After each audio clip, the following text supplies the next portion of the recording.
Olá, meu nome é Cleilton Amaral, professor de Geografia, e o nosso assunto é voltado para os alunos do sexto ano do ensino fundamental. Então, a nossa temática é transformação da paisagem natural pelas atividades econômicas.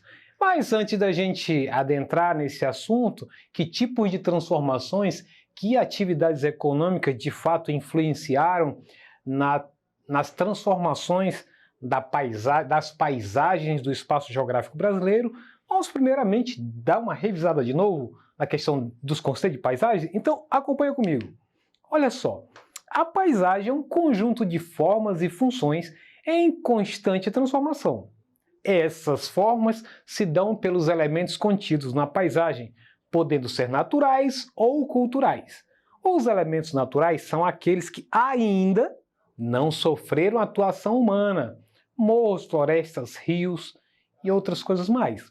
Já os elementos culturais representam nas paisagens aqueles elementos que foram transformados, construídos pelo homem, modelado, que está fazendo mudanças constantes, como casa, prédios, carros, ou seja, ele constrói e reconstrói constantemente o espaço geográfico por meio da sua ação humana, que é uma ação antrópica. Muito bem, aí temos a figura aí de elementos naturais, e aí o caso de uma preguiça e a vegetação junto dela, e os culturais, que são essas construções que temos aí um foguete e também uma residência aí com uma arquitetura antiga. E ao mesmo tempo temos um pôr do sol que junto com a preguiça completa uma paisagem natural. Então, olha só, a respeito do tema anterior, nós temos sobre a questão da transformação da paisagem. Então, a história da transformação da paisagem do Brasil se confunde com a própria formação econômica do Brasil. Em outras palavras, todos os ciclos econômicos auxiliaram ou permitiram com que o território brasileiro ganhasse mais área ocupada e, portanto, isso a gente está se referindo a vilas, cidades, estradas de chão, depois ferrovias, rodovias, enfim, tudo isso compõe todo um conjunto de ações humanas que ajudaram na transformação definitiva do espaço geográfico brasileiro. Inclusive, a gente pode até se perguntar, mas como é que alguns ciclos se repetiram na América Central e até mesmo na América do Sul e esses outros países não têm uma economia pujante ou pelo menos uma economia forte como acontece no caso brasileiro, que até se industrializou? Bom, é uma série de questionamentos importantes, mas a gente não pode deixar de lado que o próprio capitalismo mundial, em determinados momentos, ficou mais a favor de se conectar à economia brasileira pelos vários ciclos que passou e o Brasil conseguiu aproveitar bem, ao contrário de outros países que não conseguiram. Então, a partir da chegada dos portugueses, o país passou por uma série de ciclos econômicos, sendo muitas vezes centrado em apenas um produto, a chamada monocultura de exportação. Exemplo, você fala de soja, tá um produto que é de exportação e é uma monocultura. O fazendeiro agrícola que trabalha com a soja dá exclusividade para o cultivo dessa planta, dessa cultura. Então, a despeito do processo de industrialização vivenciado ao longo do último século, em especial no século XX, a economia brasileira nunca deixou de estar atrelada à agricultura e ou ao extrativismo vegetal e mineral. Aí olha só os detalhes aí. A alternativa encontrada ao pau-brasil, ou seja, para substituir o pau-brasil para exploração econômica das capitanias, foi a cana-de-açúcar, que possuía grande valor comercial na Europa. Em outras palavras, a colônia, junto com a metrópole, o caso Portugal, estava sempre em busca de algum produto que se tornasse uma referência, um ciclo econômico que pudesse dar conta de uma necessidade, de uma demanda na Europa. Então, a cana-de-açúcar, olha esse detalhe aí, foi o primeiro ciclo econômico brasileiro calcado na agricultura, então produto agrícola, porque o pau-brasil era um produto extrativo, retirava da própria floresta. Então, no auge do ciclo do açúcar, começou o cultivo do tabaco. Então aí começamos a falar de produtos que estão complementares, que estão caminhando junto, embora não seja o produto principal, que o produto principal aí, cana-de-açúcar. Como produto de exportação, segundo Prado Júnior, 1990, de origem indígena, o tabaco apresentou uma aceitação crescente na Europa e foi uma importante, olha aí, olha esse detalhe, moeda de troca por escravos. Então nós temos aí um quadro acima demonstrando aí a exploração da cana-de-açúcar, embaixo folhas de tabaco sendo secadas, né, que passa por esse processo de secagem, e esse mesmo produto serviu de moeda de troca para trazer a mão de obra africana para essas regiões da América. E aí, concomitantemente, a produção de açúcar e tabaco, os dois que acabamos de falar, num segundo plano surgiram atividades acessórias, principalmente aquelas para dar conta das necessidades alimentares, principalmente da força de trabalho do período. E aí nós temos o caso aí da mandioca e do milho, muito importante no período.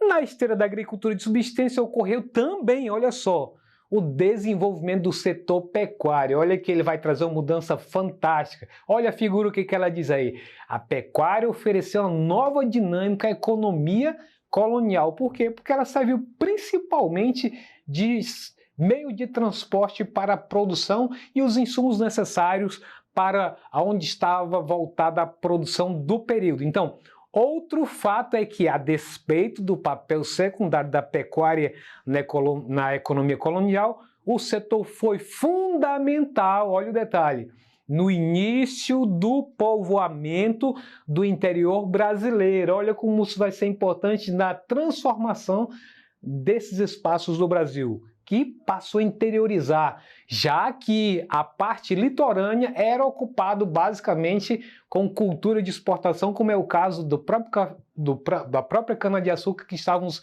desenvolvendo agora. Então era preciso ir para mais longe, então para o interior do território, para poder criar os animais. E aí, uma outra situação importante também é a mudança dos polos econômicos da colonização, da colônia, quando se refere à questão da mineração. Veja que nós estamos aí no cana-de-açúcar no século XVII, agora entramos no século XVIII. Então, do Nordeste para o Sudeste, tendo Minas Gerais como maior centro minerador e o Rio de Janeiro como grande porto exportador de ouro. O número 2, como uma mudança importante, do litoral para o interior, onde se situavam as principais minas. Quer dizer, as minas não estavam próximo ao litoral, tanto que por muito tempo Portugal achou que não existia ouro nesse território. E só quando adentraram por meio das bandeiras para o interior do território é que descobriram os metais. E o terceiro item, do campo para a cidade, sendo a mineração uma atividade tipicamente urbana, dando origem a várias cidades como Vila Rica, Mariana, São João del Rei, Cuiabá, dentre outras. São todas filhas do ciclo do ouro. E aí tem uma ilustração, barra de ouro, né, do século XVIII. Isso era uma maneira que a coroa usava para poder autenticar a veracidade do ouro. Era uma espécie de garantia que esse ouro não ia ser surrupiado pelos próprios trabalhadores. Então era usado essas simbologias da própria Europa, como se fosse uma moeda.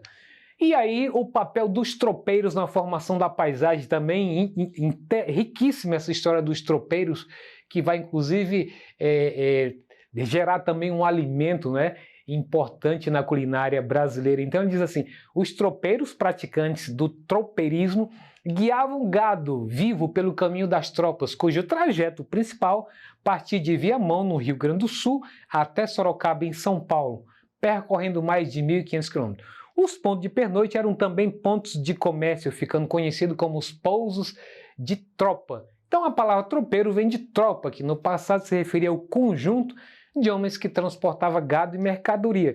Então veja no mapa aí que cada pontinho vermelho lá no extremo sul do Brasil, lá do Chuí até Sorocaba, em São Paulo, todos esses pontos em vermelho foram áreas que nas paradas dos tropeiros, fundaram várias cidades na região sul e que a partir delas muitas outras surgiram pelas outras dinâmicas econômicas do país. E aí o ciclo do algodão, apesar de efêmero, ajudou o país a esquecer a mineração, ou seja, a mineração entrou em decadência e o algodão entrou como substituto. No renascimento agrícola do final do século XVIII, o açúcar também voltou a prosperar após um século de decadência. Contudo, no século XIX passou a despontar uma cultura que colocaria por terra todas as outras, tratando-se então da cultura do café, que reinou por cerca de 150 anos no Brasil. E aí temos uma figura dizendo que o café reorganizou o cenário econômico brasileiro no século XIX e XX. Quanto aos cafeicultores paulistas, eles deram uma dinâmica na produção de café. Por que eles deram uma dinâmica? E isso, inclusive, foi um passaporte para a indústria. Porque eles introduziram novas tecnologias, forma de plantios favoráveis a uma nova expansão cafeeira e usaram uma estratégia também interessante. Recorreram a empréstimos bancários para financiar as futuras plantações. E aí temos uma ilustração da Praça Antônio Prado, considerado o coração dessa sofisticada região de São Paulo dos Barões de Café. Olha só, isso aí, apesar de para nós ser velho, na época era uma simbologia da riqueza da época em relação à questão do café.